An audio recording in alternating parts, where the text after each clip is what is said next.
Morning, everybody. As you can probably see, I'm not at the studio right now as I have an appointment, but I had a thought and I couldn't wait to share it with you. So you're getting it. Here it is. So when singing stops being fun, most of us get into singing because we love it and we find it joyful. And many of you will have seen there's like I don't know if it's called a meme, but a post that goes on Facebook that talks about how singing for 10 minutes a day is good for our health. I think clear sinuses, improves posture and all that stuff. I don't know if you've seen that. I get tagged in that post maybe once a week. And I do totally agree with that post. I think that singing is proven to be really good for our health.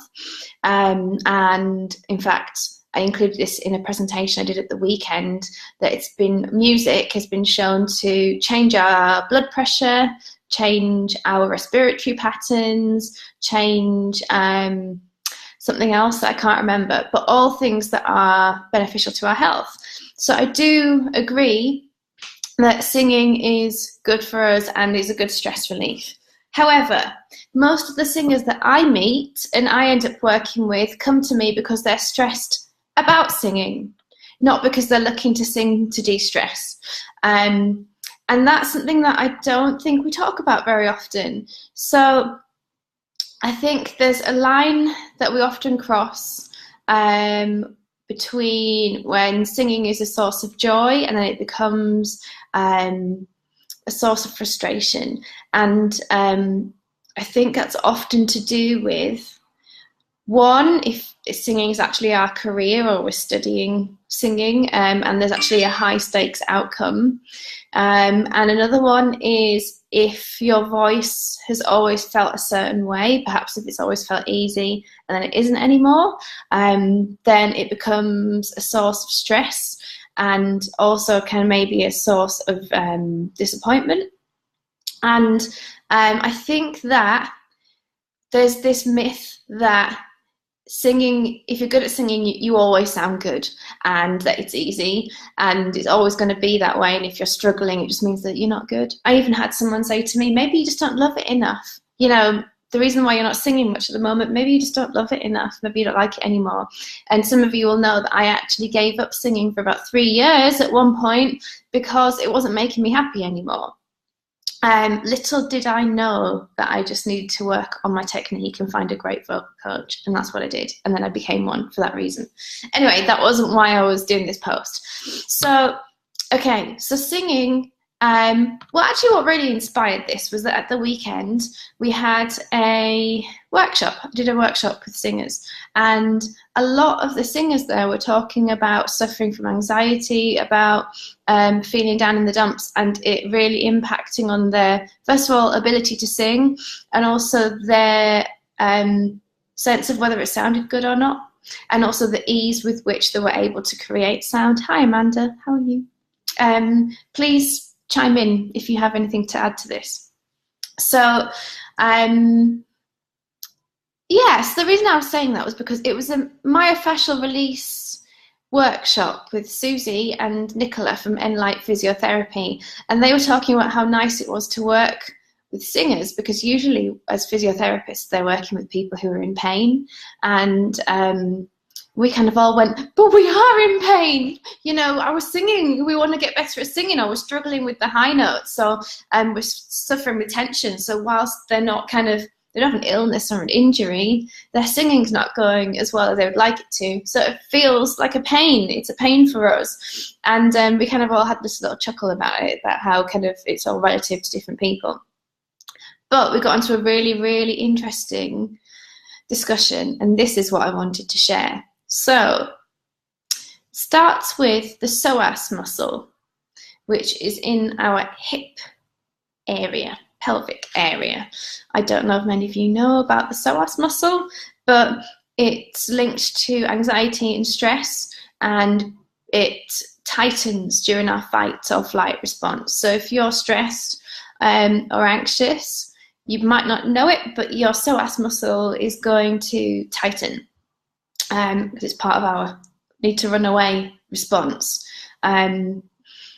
that we don't need when it comes to certain situations, but kind of evolution-wise, we will have needed that at some point. Obviously, we still do occasionally.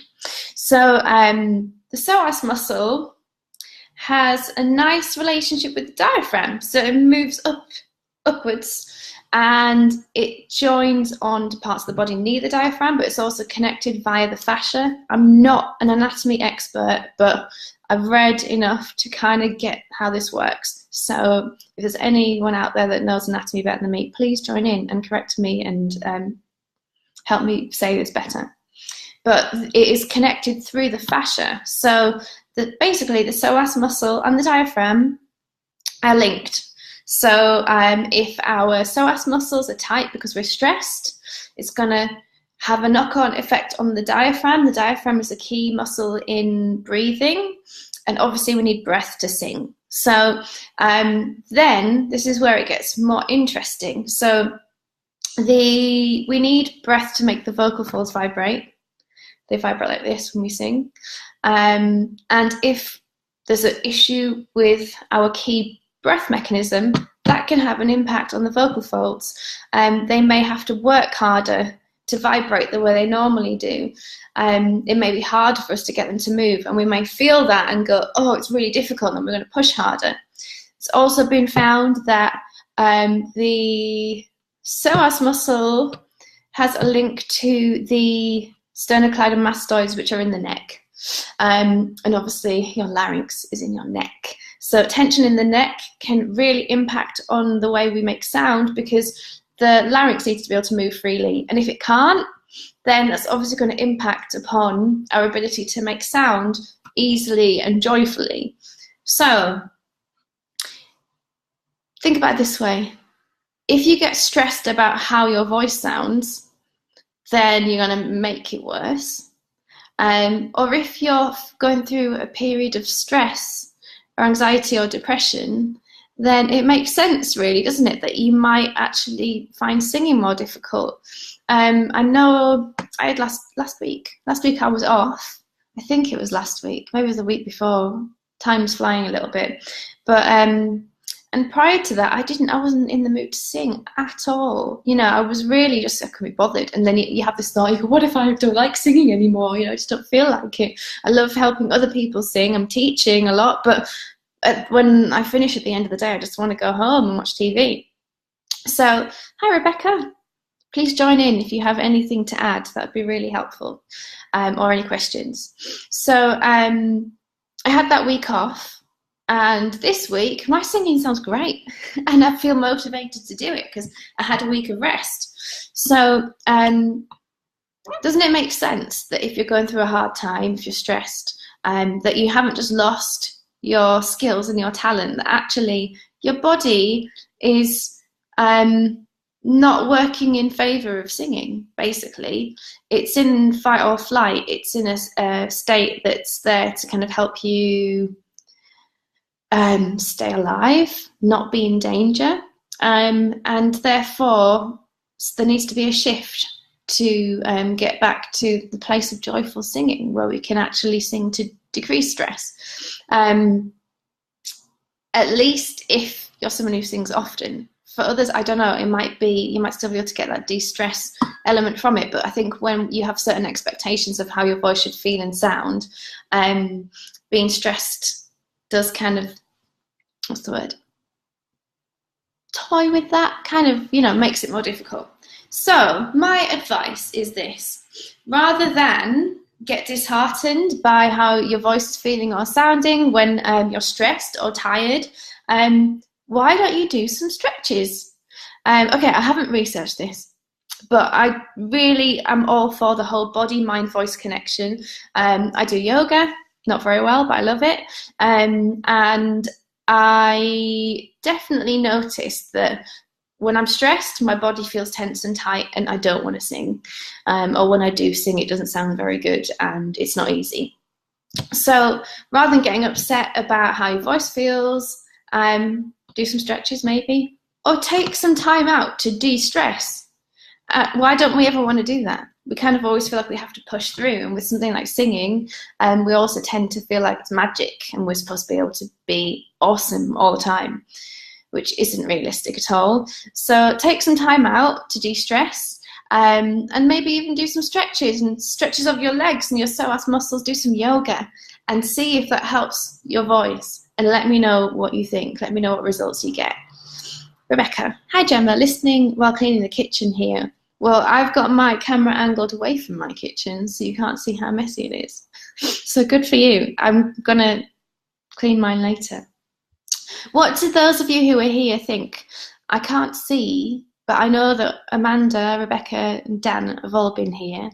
Do any of you find singing more difficult when you're stressed, or do you get stressed when your voice doesn't sound the way that you want it to? I know people don't like talking in these things, but I'm asking anyway. Let's see if anyone comes up with something.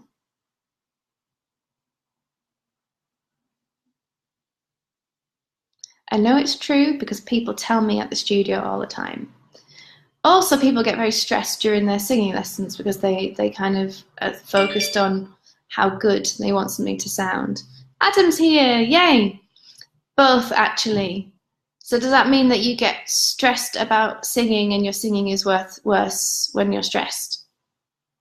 I can't remember what I said. I think that's what I said. Yeah, so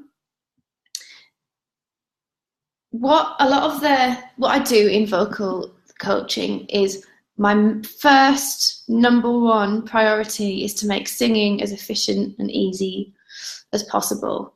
Because if you've got that, then when things go wrong, then you've got a really firm foundation to go off of. So I'm not saying that this is in place of vocal coaching. I'm not putting myself out of a job. But why don't you try prioritizing stress release and taking some time off, or doing some stretches, doing some exercise, and see if that helps your singing, rather than getting upset and going, yeah, I'm obviously just a rubbish singer then, which is what I did for like 3 years. Try and actually de-stress first and see if you feel better afterwards. Thought of the day, done from my living room rather than the studio because I couldn't wait.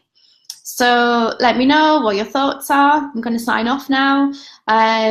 Feel free to message me, email me, book a session. Always happy to chat to singers. Love it. Obsessed with the voice, obsessed with singing and our well-being and what makes it easy and what makes it hard. So please do get in touch with me, and love to chat to you all soon. Okay, bye.